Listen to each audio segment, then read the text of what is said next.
Assalamualaikum warahmatullahi wabarakatuh.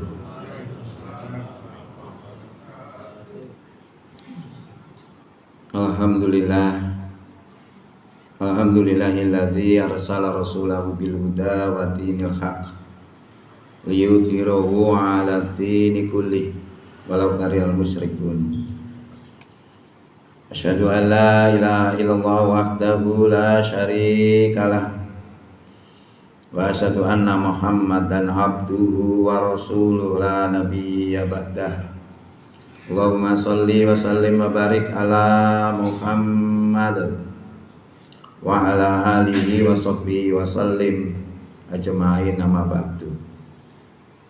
Bapak Ibu jamaah Masjid Nur Munala rahimakumullah.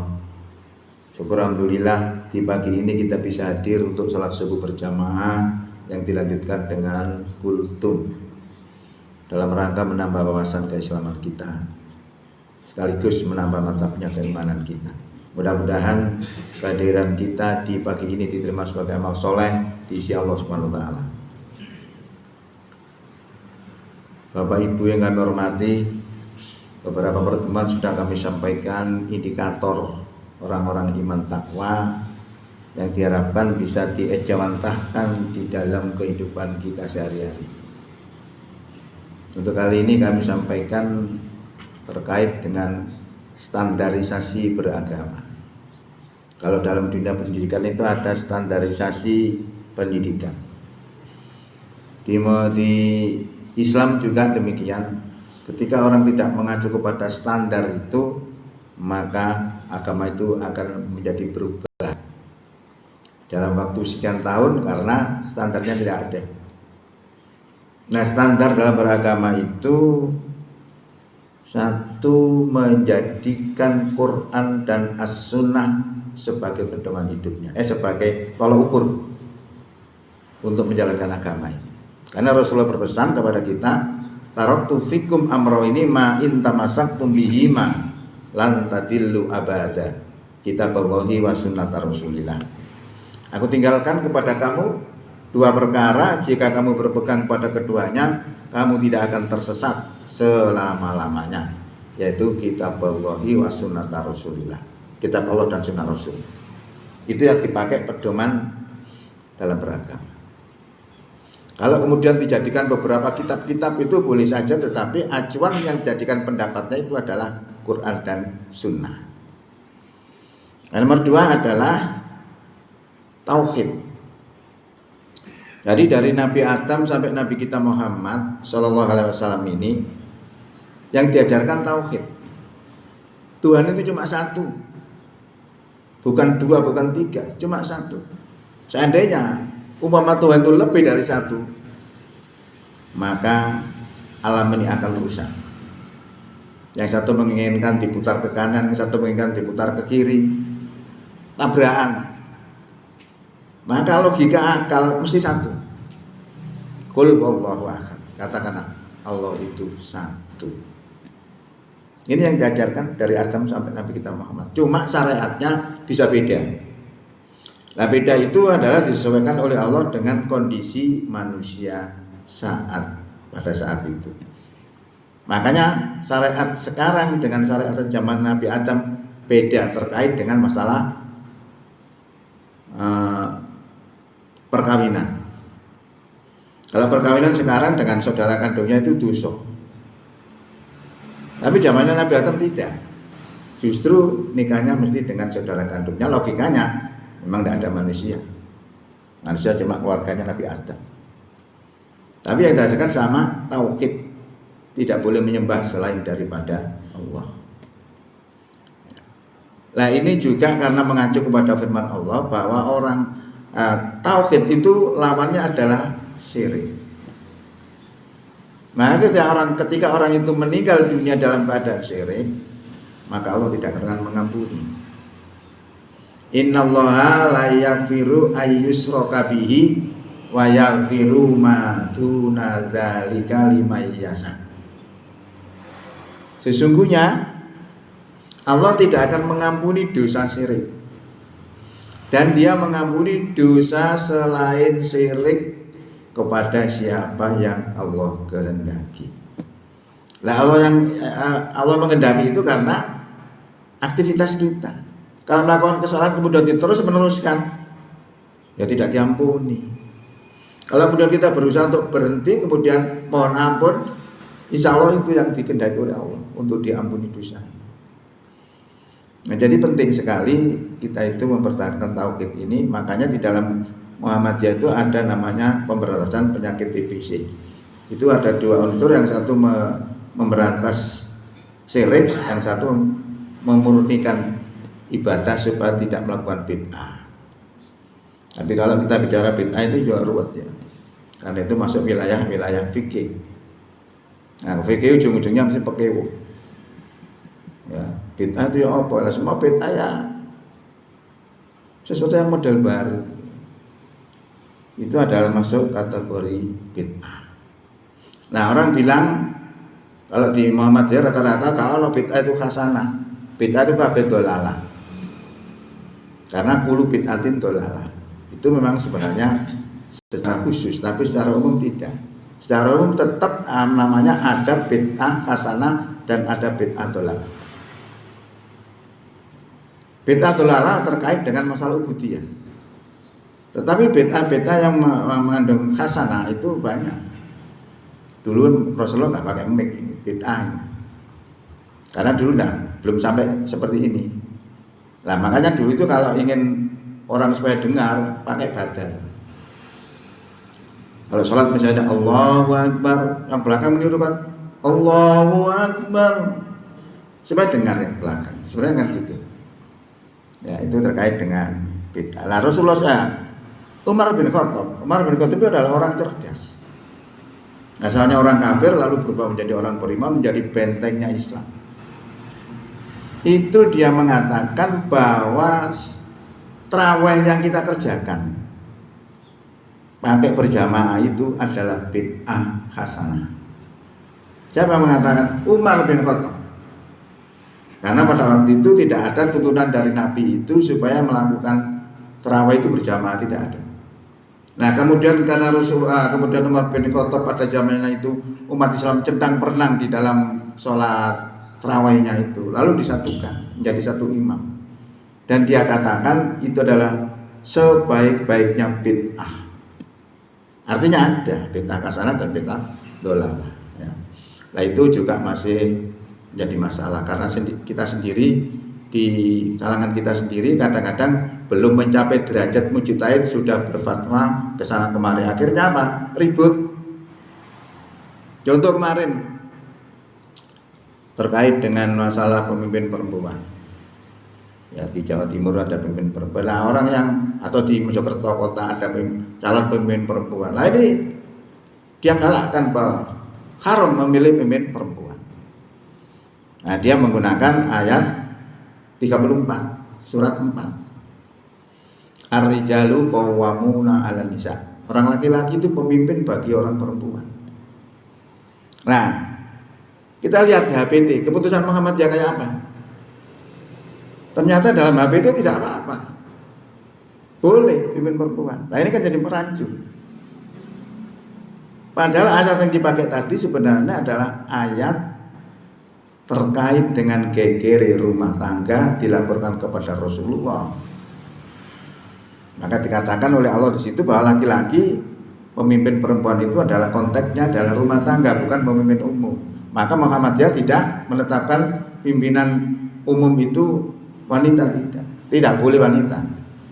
Silakan. Nah, ini kan jadi beda. Maka saya kemarin ceramah juga begitu, saya katakan kalau belum memenuhi persyaratan sebagai mujtahid, yo jangan memberikan fatwa. Kacau.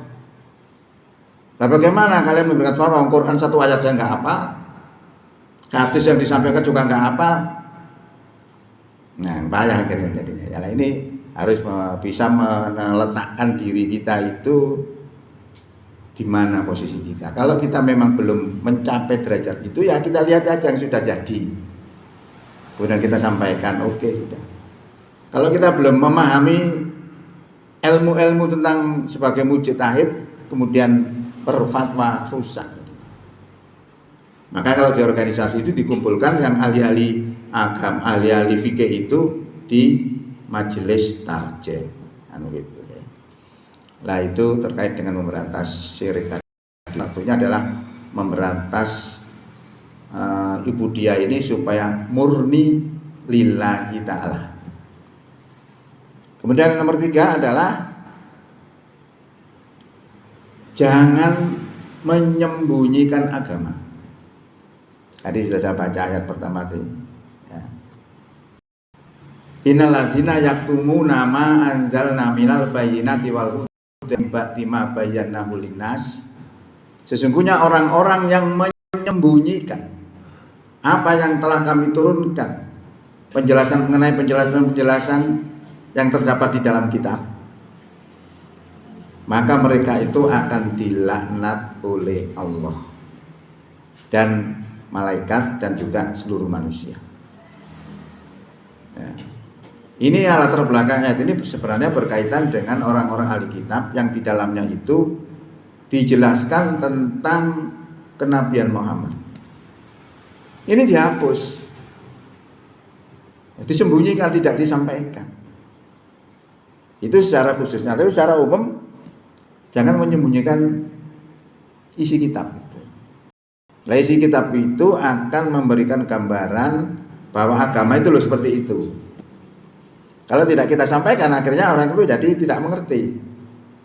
Maka disampaikan dalam sebuah hadis itu, barang siapa ditanya tentang ilmu agama dan dia mengerti dan dia tidak mau menjawabnya, maka akan dikendalikan pada hari kiamat dengan kendali dari api neraka.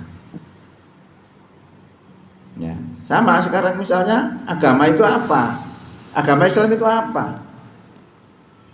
Catat sholat, zakat, puasa, haji. Al-Quran di sini 6.600 lebih ayat. Masuk isinya cuma 5. Itu dalam pengertian khos. Tadi dalam pengertian agama, dalam pengertian umum, agama itu luas. Maka studi di dalam dunia kampus bagaimana mempelajari Islam itu sumbernya dari teks ajaran itu, yaitu Quran dan As-Sunnah tadi. Akan ditemukan satu pelajaran tentang tauhid, tentang akidah. Nah, akidah ini tentu tidak boleh menyalahi atau tidak boleh berbuat syirik. Ya. Kemudian tentang syariah. Syariah ini hubungan manusia dengan Allah dan hubungan manusia dengan manusia. Kemudian yang terakhir adalah masalah akhlak. Bagaimana akhlak kita kepada Allah, bagaimana akhlak kita kepada Nabi, bagaimana akhlak kita kepada orang tua, bagaimana akhlak kita kepada tetangga, bagaimana akhlak kita kepada sesama mukmin, bagaimana akhlak kita kepada non muslim, bagaimana akhlak kita kepada flora dan fauna. Semua dijelaskan oleh Allah dalam Quran. Nah, itu semua adalah dikemas dalam namanya studi Islam tadi. Nah, itu biasanya yang sering disembunyikan itu masalah hablum minan nas, tentang syariat tadi. Kalau syariat di Indonesia itu kan tidak dipakai semua, sehingga orang-orang kadang disembunyikan. Ini khawatir kalau dikeluarkan nanti urusannya ke politik dan sebagainya dan sebagainya. Nah, akhirnya itu sebenarnya tidak dibolehkan. Nah, ini tugas mubaligh itu juga berat. Menyampaikan itu berat. Ya, karena khawatir nanti urusan macam-macam. Maka orang Islam di Indonesia sebenarnya melakukan agamanya sendiri itu tidak berani keseluruhan, masih terpilih-pilih. Nah, ini dibutuhkan ilmu itu, dibutuhkan ilmu bagaimana menerapkan agama itu yang tidak melanggar aturan negara, tapi juga tidak melanggar aturan Islam. Nah, ini yang penting. Kalau tidak seperti itu, maka akhirnya orang itu pasti menyembunyikan agama, karena agama tidak diterangkan sebagaimana mestinya. Salah satu contoh hubungan manusia dengan manusia, bagaimana mengatur negara, bagaimana hukum pidana dan sebagainya. Lah, hukum pidana ini kan mesti dikufuri, mesti tidak diterima, padahal itu wajib. Misalnya ada hukum kisos. Kutiba alaikumul kisos, diwajibkan atas kamu kisos, wajib. Siapa yang berani melakukan kisos? di Indonesia. Itu sebenarnya wilayah negara, yang mengatur adalah negara. Itu tugas negara. Maka kalau kita sebagai penduduk ya nggak bisa melakukan apa-apa. Maka ya orang-orang yang membuat hukum-hukum itu ya memang sebenarnya ya juga berbahaya. Ya, itu bagaimana kalau kita sudah diterapkan itu kita nggak bisa melakukan. Karena kalau kita melakukan itu berarti kita menentang Pancasila. Angel, maju kena, mundur kena. Akhirnya cenderungnya apa? Menyembunyikan agama. Nah, agama harus kita terangkan, tapi bagaimana supaya kita tidak melanggar itu? Lah kita menjadikan hukum-hukum Allah itu sebagai acuan. Hukum Allah itu tidak kaku, lentur. Kalau orang mencuri itu kan potong tangannya. Pencuri apa? Profesional. Baik penggawane nyolong, penggawane ngatur dan sebagainya. Ketok tangannya. Lah bagaimana kalau orang itu mencuri tapi karena kondisinya paceklik, tidak ada yang dimakan, negara lagi krisis. Lah orang mencuri kondisi seperti itu masih bisa dimaafkan. Dia lentur. Dalam Quran surat 2 ayat 173 disebutkan tentang terkait toleransi dalam hukum ini. Sesungguhnya Allah telah mengharamkan bangkai, darah, daging babi dan binatang yang disembelih dengan menyebut nama selain Allah. Tapi barang siapa terpaksa memakannya itu boleh, asal dia tidak mengendaki dan makannya tidak melampaui batas karena terpaksa. Kata Allah, fala isma alaihi, maka tidak ada dosa atasnya memakan barang larangan tadi dalam kondisi terpaksa. Loh, ini kalau kita tanya orang itu dosa enggak makan babi itu? Ya tidak, karena dia makannya terpaksa. Kalau makannya memang sukarela, ya beda lagi. Ya sama dengan halnya kita ini. Kita itu seharusnya dalam aturan-aturan bernegara atau aturan hukum-hukumnya harus mengikuti aturan Allah. Tapi kita nggak bisa melakukan. Terpaksa kita terima aturan ini, itu sama dengan makan babi tadi. Lamun iso, ojo mangan babi, mangan PT lah. Mangan PT ini adalah action kita, jihad kita bagaimana memahamkan orang supaya apa? Supaya mereka itu bekerja sesuai pahamnya. Orang melakukan aktivitas keagamaannya dikarenakan pahamnya. Kalau seorang itu memahami bahwa Islam atau jadi pemimpin, bahwa Islam itu adalah seperti itu tadi gambarannya, tentang akidah, syariat dan akhlak. Dia kalau jadi pimpinan pasti mengendaki pahamnya itu. Kalau paham kita hanya zakat, sholat, zakat, puasa, haji, ya sudah selesai, tidak ada tugas. Ini makanya penting, salah satunya adalah jangan menyembunyikan agama. Yang nomor 4 adalah jangan memilih-milih ayat. Kalau kita berbeda pendapat, kembalikan kepada Quran dan Sunnah. Itu adalah beberapa bentuk standarisasi dalam beragama. Saya kira itu aja yang bisa disampaikan karena banyak. Kalau diuraikan satu-satu panjang. Mudah-mudahan manfaat. Billahi taufik wal hidayah. Wassalamualaikum warahmatullahi wabarakatuh.